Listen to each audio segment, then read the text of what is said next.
Wow. GG, well played. Enemies were better. They were better. They were better. GG, well played.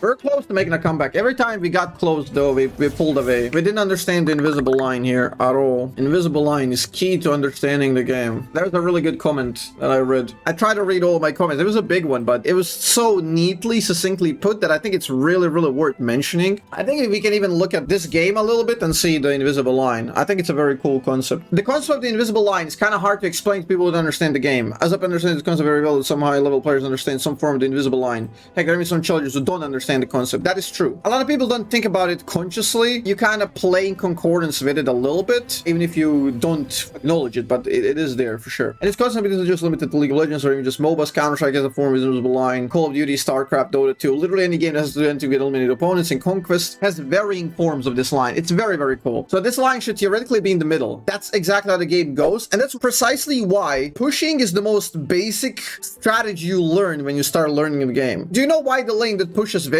Because you push the line. That's what we call prio, right? You get control of your lane and then you push the line. You push the line, you push the fog of war, and you push the line where you can be, controlling slightly more of the map. That's the most basic strategy in League of Legends. Or as neutral as the game balance can be. Like, obviously there are matchups. Certain matchups in early game have to be accounted for because they will push the line. Some matchup just cannot be contested in early game. Let's say you get zoned out level 1 by a ranged top laner. And once the game begins, each team will try to push their advantage, bending on propelling the line forward into enemy territory. The farther the line you push, the more advantage you have. For League, it means stripping enemy junglers from accessing their camps, denying them CS. That is the advantage line you push, slowly starving and strangling the enemies. And this is key, by the way. The line shouldn't be pushed farther than your lead allows it to. Or you shouldn't be too weak compared to the status of your game. This is how you win unwinnable games, because if you truly grasp the invisible line, then you'll realize the games aren't won through sheer luck. It is given to those who are able to manipulate fortune in their favor. It's a very, very cool comment. I'm gonna go into a replay of this last game. Let's try to find the line a little bit, you know? Yeah, like, we can try to simplify it and say, like, line moves, like, based on the gold lead and all of that, but, like, every single one of those is oversimplification, because League of Legends is infinitely complex. Like, early game, Rumble is gonna be bullying Fiora, so even if you're dead equal in gold, you will lose the prio there. Our bot lane early game should be zoning their bot lane, so if you're gonna have slight prio, in average it's 50% mark in any given game, statistically speaking, but it moves based on the spikes, and you gotta know your spikes, you gotta know when you can play, how you can do stuff. Here in the bot lane is a precise example of the line where we threw our bot lane, right? Where Varus died, right? Because I said early game we're gonna be bullying, which is exactly what happened, okay? So again, you can even imagine line in this like mesh that has like multiple different breakpoints. So it's not just like one flat line that's moving up and down, but it's also a line that has like a couple of curves. So like the line here is like, let's say we're now like this, you know? There's like individual lines for individual lanes as well. So in our lane, we're overplaying here because we should. We're level 1 and we can bully these guys. Okay? That was a pretty good trade by Varus, but he takes a lot of beating for it. So we kind of made a bet. We made a bet that we can hold the line even if we're at 80% of the lane. Okay, we're basically saying we're going to choke you out. And that's a tough decision for enemies because he can decide to take the trade and kind of contest that line or give it up. If he gives up, it's incorrect because he gets completely dominated. But now he showed his hand because he leveled up E, so he can take that trade. Now without Q, he gets zoned out. And we can control this. So our line gets pushed. And we can control the line. But as soon as they hit spikes, we have to watch out. Like Bard and Echo early game have incredible burst. If we get engaged, we're gonna lose here, right? On level 2, 3, we will lose if we can get engaged. So this is gonna be a perfect example. Okay, see this? This is like 85% of the map. Look at our line. We should not be here. This is slightly too deep. We're definitely supposed to be choking them out, but we shouldn't be in a position where we get stunned for free. Sets us up for a bad trade, and he has no barrier, which means they're all in, can burst him. So this is very, very awkward here. You take a very, very bad trade, which means on the subsequent play, we are not allowed to remain in the engageable area. Okay? So we should be just shoving this wave and looking to soft punish. Like 65% long range poke and try to win the battle of attrition slowly, which is very, very difficult. Here he wanted to auto attack during the minions, which is just, it doesn't work because they all have sums. It just doesn't work because they have sums. That was just a good Bard flash and it's a punish. So this is us violating the line. Like, sometimes this bet is gonna work. You're gonna make a bet that you're gonna control 85%, and enemies will panic because they respect you. That's possibly what Kaliste was aiming for here, because he's the best AD carry on the goddamn server. So he goes there and he's saying, you know I'm Kaliste. It's kind of like reverse logic in poker, right? When you're playing like versus like the best player in the world in poker, when he bets high, like you're gonna fold because you're gonna be like, who am I to face him? So that's what Kaliste bet here. He kind of leveraged his image that he's the best. So enemies should give this area. But enemies were kind of desperate. They pulled the trigger and they punished us, overextending the line.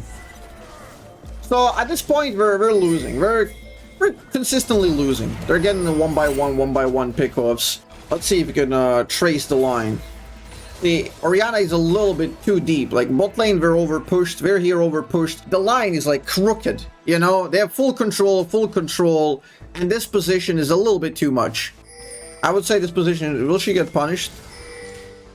Just flash. Yeah, she goes into the deep and dies eventually, right? I remember this. So now she lost the teleport, she died and everything. And just because she violated the line. I don't want you to go after this and thinking in the game like, okay, I'm clearly like above the line. I'm gonna insta back off and give all the pressure. Because again, it's about playing the razor's edge. You should punish the tower when enemies are like completely dominating top and bot sometimes, but how long you stay there, how long you punish it, that's the neat part, right? That's the precise line where you find. If you look at it in like super high frame rate, you know, you split it into like keyframes, there's one auto attack that kills you, and then the other one lets you live. And that's the line that you want to play. Obviously, you're not AI, so you're not going to play that, so you're going to leave a couple of frames before for safety. Like, here's another cool example. This Talia is clearly playing like 55%, right? She's going a bit aggressive, and we want to punish her, right? So which is why we're collapsing. That's the only play we can do. But as soon as we fail this play doesn't work anymore. Because we failed to punish her on this position, and now if we go to anywhere near neutral, like as soon as they regain the control, we lose here. So I spam back. And say like, fuck off, right? I mean, I guess the best way to explain this is to think about how far ahead you are in reality versus in your perception. The reality keeps moving all the time, and your perception has to like match it. And the closer you are to matching it, the more correct plays you can make. Like if you're ahead 70%, whatever the fuck that means, and you're playing the line at 60%, you're allowing enemies bits and pieces that you shouldn't, and then they can make a comeback. If you reverse it, if you're ahead 70%, but you're playing 80%, you're increasing the chance of you to throw, because 70% is perfectly enough to snowball the game.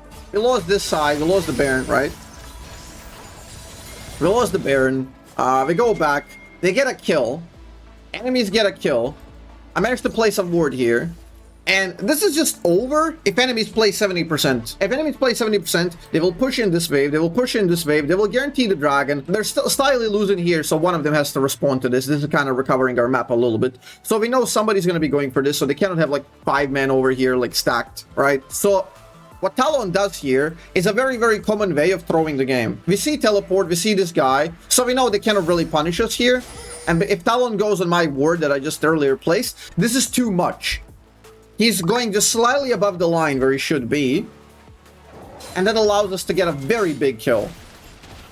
This kill is so massive in terms of the game context that, like, if you run, like, 100 universes, in, like, 7, this play loses the game. Just because he misjudged the line. He misjudged where he could be safely. So he overstepped the line, he gives a shutdown, and he loses the Baron buff. Yeah, I don't know. This is an incredibly difficult task, and I hope I explained it to some degree where you're able to conceptualize this. I'm not the most eloquent person, and English is not my native language, so I'm really trying hard. Basically, just try to find exactly where you can be that your lead permits. And every time you're overextending, always think to yourself, like, is this like a high expected value play in the long run? Because sure, you might be able to crush this game in like 2 minutes if it goes right, but like 3 out of 10 you will lose the game or throw all of your lead, and you should not be doing that when you're ahead like 65%. Again, maybe you get away with this game, but don't count on getting lucky all the time. So yeah, the line concept, think about it in your games. It's fascinating.